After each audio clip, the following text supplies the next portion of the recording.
clashes in the French capital Paris on Tuesday as protesters demand higher wages. Tens of thousands of people took to the streets across France as unions representing transport workers, teachers and medical staff staged a mass walkout, calling for their pay to keep up with rising inflation. L'évolution, bien évidemment, du coût de la vie dans le pays est tout à fait importante.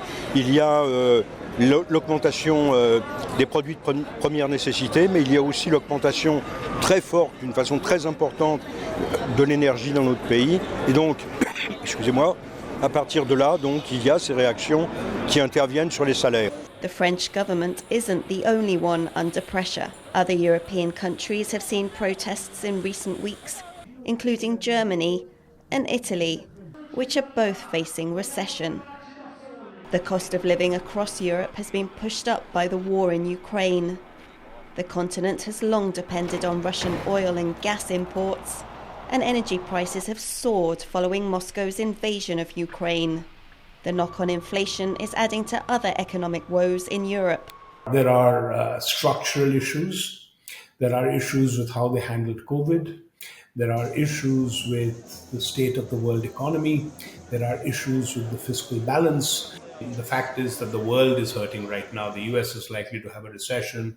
China is posting growth rates that we haven't, lows that we haven't seen in 40 years. So it's not that Europe is alone in this, but Europe seems to have been hit particularly badly because of the large number of things that are hitting it.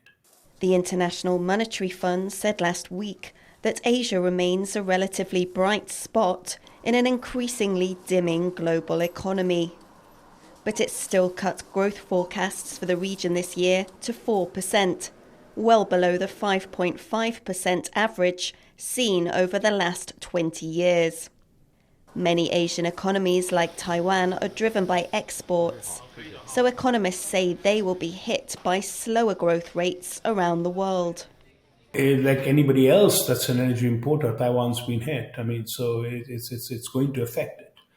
There's no question about it. And they've reacted. They've had to raise interest rates, which is going to have an effect on growth. While countries across the world are seeing growing economic uncertainty, it's Europe, which is closer to the war in Ukraine, that is bearing the brunt of the fallout, and where rising prices are expected to fuel more unrest this winter. Chen and Louise for TaiwanPlus.